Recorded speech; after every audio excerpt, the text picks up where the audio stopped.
Элдин үрөөнү бар баарыныкы. Тракторду оңдоп даярдап койгом. Бирок солярка жок. Анан мен эмне кылышым керек? Эми элегинин же болсо кышында ачкыдан өлүшөт го. Бир туугандар Кыргыз Республикасынын эл артисти Күмөндөр Абылов менен иниси Кыргыз Республикасынын эмгек сиңирген артисти Багыт Нокул бири-бирине асказоо бир тууган болуп, чыгармачылыкта да жеке жашоодо да бири-бирине өбөк жөлөк болуп келишет. Үй бүлөдө 9 бир тууган. Айтымында бардыгы чыгармачылыкка жакын адамдар. Бири ырдаса, бири куудул, актер, айтор, талантка бай. Улууну көрүп кичи өсөт деген сөз бар Кыргызда. Үй бүлөңдө кандай баалуулуктар бар, мисалы үчүн үй бүлөдө ушундай бир ынтымактуу болот.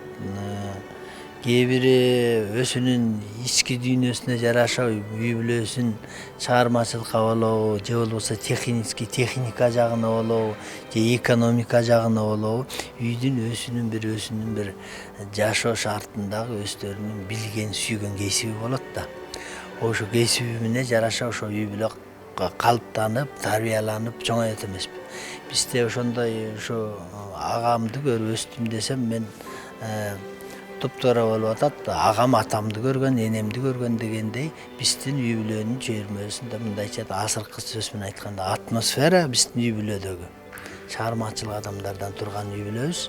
Күмөндөр Абылов мен улуусу болуп калып, жаңы кийимдерди көп кийип калдым дейт. Башкалар сыяктуу эле улуусунун кийимин кичүүсү кийип чоңоюшканын айтышат. Эми мен үйдө балдардын улуусумун 9 бир туугандым. Бакыбай айткандай, бизде ошо атабыздан баштап атабызга чоң энебизден, таекелерибизден калган бир династия деп койсок болот. Биздин кийимдерди эми ошол да кийим эле эмес, биздин бири-бирибизге комузубуз болобу, аккордеонубуз болобу, ушу бизде мисалы мен жаңыраак кийип калдым деп айтсам болот да, себеби мага сатып берсе, менден кийин Таалай кийип, Таалайдан кийин Бакыт кийип, ошентип. Эми ал кезде жыртылып чыдамайсыз да материал. Качественный болгон. Ооба. Азыркыдай одноразовый кийимдер болгон эмес. Ошондой чоңойдук. Ал эми Багыт мырза агасынын аларга багыт берип жол көрсөткөнү, кеп кеңешин аябаганы чыгармачылыкта гана эмес, жашоодо да чоң пайдасы тийгизгенин белгилейт. Башка бир туугандарыбыз да бул чүйрөдө болбосо да алар баарын туюп билип турганын айтат. Бул негизи кичүү балдарга эме жакшы болот экен. Сен кичүү балдар улуурактары чыгармачылыкта жүрөбү, мейли кандай жумушта жүрөбү, алардын жумушун көрүп туруп, өзүң эле туя баштайсың да. Өзүң туя баштайсың, ошону биле баштайсың. Кийин кандай жумуш болбосун, ошо бирөөнү ээчип жүргөн кишинин ошо жумушка түшүп калсаң, оңоюраак аткарып кетесиң дегендей практика болуп калат да бул. Анан улуу кишиники кыйыныраак болуп калышы мүмкүн, ал жаңы жол салып баратпайбы? Мисалы үчүн мына Байкем сахнада канча жыл жүрдү, мен жүрөм, менден кийинкилер кадимкидей сахнага чыкпаса да, жумушу башка болсо дагы ошого баа бере алат да. Баа бере алат. Мисалы үчүн Байкем сахнага чыкканда мен бир жакшы бир чыгарманы бир мындай болот экен да. Ошо эме деп коет эмеспи? Состояние деп коебуз. Ошо ойноп аткан кезде туура таап калсаң, настроениясы да жакшы, зритель да жакшы кабыл алып атканда Байкем ооздук бербей эле кетет. Только күлкү, карап аткан капталдан карап отурсаң да күлөсүң. Тууган бул өзү кыйышпас, бир атадан тарбияланган, бир атадан энеден жаралган. Бул дүйнөдө эч бир алмашкыс нерсе деп ойлойбуз. Себеби илгери бир икаяны айтып эсиме салып койдум.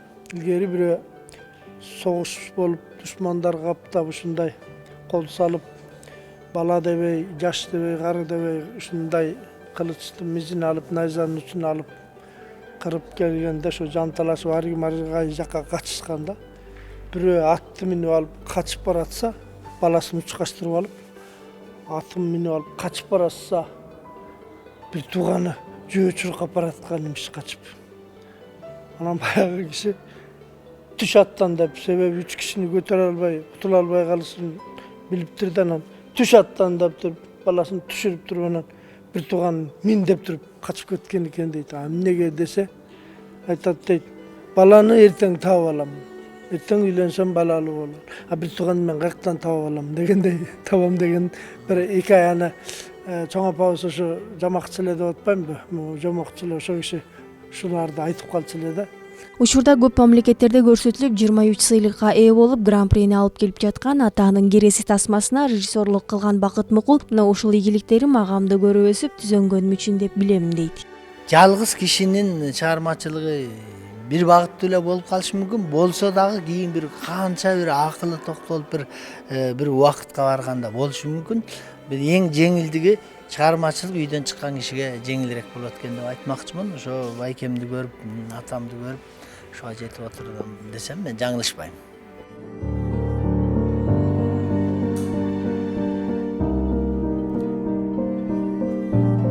Айпира Дамбулова, Алтынбек Сакиев, Нью ТВ, Таң Маанай.